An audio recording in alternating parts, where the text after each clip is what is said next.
وہاں سے میں اسے کہہ رہی تھی کہ آپ یا تو مجھ سے شادی کرو یا میرے ساتھ ریلیشن ختم کرو، کیونکہ میرے گھر والے مجھے فورس کر رہے تھے کہ فار ایگزامپل یہ آپ سے شادی نہیں کرتا نا تو آپ اسے چھوڑو یا اسے کہو کہ آپ سے شادی کرے۔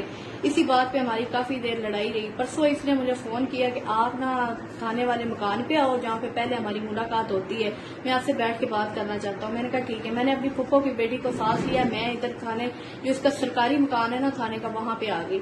وہاں پہ اس کا کوک اور ڈرائیور موجود تھے۔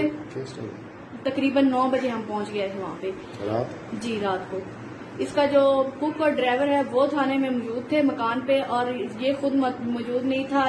میں نے اسے کال کی کہ آپ کدھر ہیں تو اس نے کہا کہ میں دیپال پور ڈی ایس پی کی میٹنگ میں ہوں، میں آ جاتا ہوں۔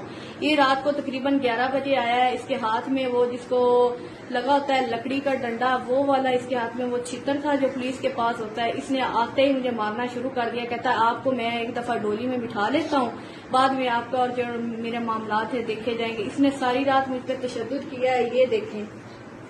اس نے ساری رات مجھے اتنا مارا ہے، رسے کے ساتھ باندھ کے مارتا رہا ہے، مجھے پانی بھی نہیں پینے دیا، خود بھی ڈرنک کرتا رہا ہے، مجھے بھی نیٹ ڈرنک کرواتا رہا ہے۔ مجھے بار بار وامٹنگ آتی تھی، جب میں فریش ہو کے واش روم سے آ کے بیٹھتی تھی پھر مارنے بھی لگ جاتا تھا، پھر دوبارہ ڈرنک کرواتا تھا مجھے، اور ساری رات اس نے مجھے مارا ہے۔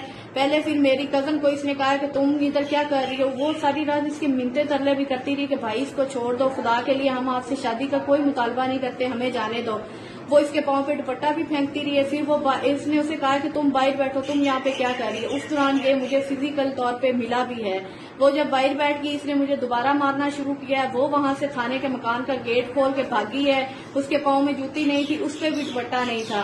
پھر یہ مجھے ملنے کے بعد لیٹ گیا، اس نے مجھے کہا کہ تم میرے لیے چائے بنا کے لے آؤ۔ میں کچن میں گئی ہوں، میں نے وہاں پہ برتن وغیرہ جان بوجھ کے اٹھائے ہیں، رکھے ہیں کہ اسے فیل ہو کہ میں چائے بنا رہی ہوں۔ میں نے دیکھا یہ سویا ہوا تھا، سر کو دوپٹہ اس نے باندھا ہوا تھا۔